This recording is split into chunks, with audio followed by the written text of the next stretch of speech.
Hello friends, let's learn political science में आपका स्वागत है। आज हम करेंगे हमारी आर्टिकल सीरीज की 29 नंबर क्लास, जिसमें हम देखेंगे कुछ नेक्स्ट आर्टिकल्स। सो देखते हैं आर्टिकल नंबर 201। इसमें क्या दिया है? विचार के लिए आरक्षित विधेयक। अब इस आर्टिकल में क्या बताया है कि जब विधानसभा और जिन राज्यों में विधान परिषद दोनों सदनों से जब पारित होकर विधेयक आता है राज्यपाल के पास, तो राज्यपाल आगे की प्रक्रिया क्या करते हैं वो इस आर्टिकल में दिया हुआ है कि राज्यपाल द्वारा राष्ट्रपति के विचारार्थ सुरक्षित रखा जा सकता है और तब राष्ट्रपति अनुमति भी दे सकते हैं और रोक भी लगा सकते हैं, और ये बात धन विधेयक में लागू नहीं होगी। और ये भी बोल सकते हैं कि इस पर सदन से दोबारा विचार करवाया जाए, और ये भी हो सकता है कि 6 माह की अवधि तक किसी विधेयक पर पुनर्विचार करके वापस लाया जाता है तो वो फिर से राष्ट्रपति के समक्ष जो है प्रस्तुत किया जाएगा। नेक्स्ट देखते हैं आर्टिकल नंबर 202। इसमें क्या दिया है? वार्षिक वित्तीय विवरण। जैसे संसद में वार्षिक वित्तीय विवरण पास होता है, यानी कि बजट पास होता है, वैसे ही राज्य सरकारों में भी बजट पास होता है। सो देखते हैं इसका क्लोज फर्स्ट क्या कहता है कि राज्यपाल प्रत्येक वित्तीय वर्ष के संबंध में राज्य विधान मंडल के सदन या जिन राज्यों में विधान परिषद है दोनों सदनों के समक्ष उस वर्ष के लिए राज्य की अनुमानित प्राप्तियां और व्यय का विवरण रखवाएंगे, जिसे कि हम वार्षिक वित्तीय विवरण कहते हैं। और इसमें शामिल क्या क्या होगा, कौन से खर्चे इसमें शामिल किए जाएंगे, वार्षिक वित्तीय विवरण में शामिल व्यय के अनुमानों से अलग अलग दर्शाया गया है।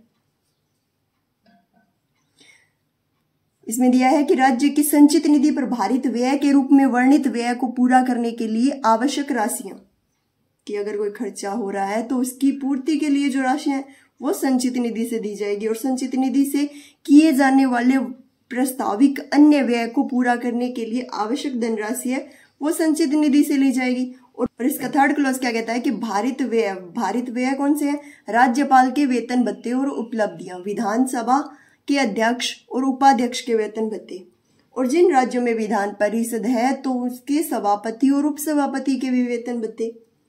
और दिया है उच्च न्यायालय के न्यायाधीश के वेतन भत्ते और उनके संबंध में कोई और खर्चा है तो वो भी। और आगे दिया है कि ऋण भार जिसके लिए राज्य उत्तरदायी है, कोई भी ऐसा खर्चा जिसके लिए राज्य उत्तरदायी है तो वो राज्य की संचित निधि से दिया जाएगा। देखते हैं नेक्स्ट आर्टिकल नंबर 203। इसमें क्या दिया है? विधानमंडल के प्राक्कलनों के संबंध में प्रक्रिया।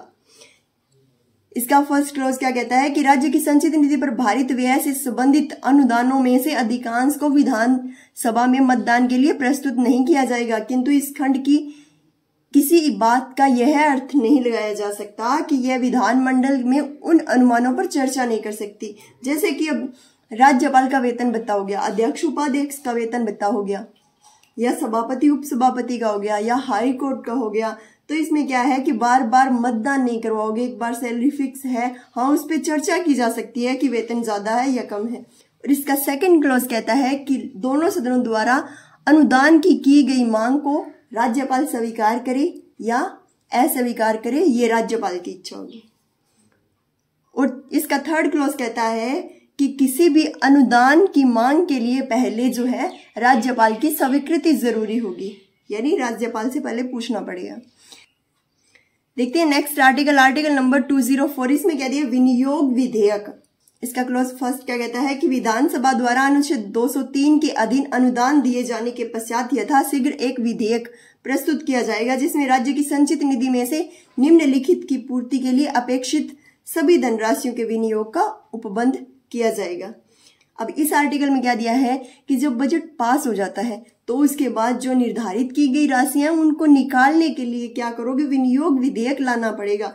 आगे इसमें क्या लिखा है कि राज्य की संचित निधि पर भारित व्यय किंतु किसी भी स्थिति में सदन या सदनों में रखवाए गए विवरण में दर्शाई गई राशि से अधिक नहीं होगा, बाद में परिवर्तन नहीं करोगे राशि में।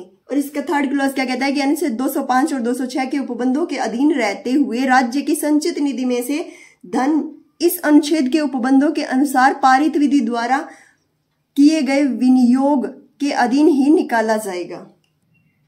देखते हैं नेक्स्ट आर्टिकल नंबर 205। इसमें क्या दिया है? अनुपूरक अतिरिक्त या अतिरिक्त अनुदान।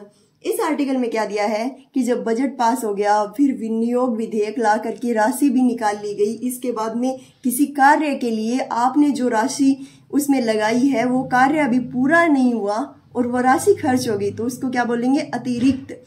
और अगर कोई कार्य के लिए आपने कोई राशि ली और वो कार्य चल रहा है लेकिन क्या है, वो राशि जो है कम पड़ेगी, तो उसको बोला जाता है अनुपूरक।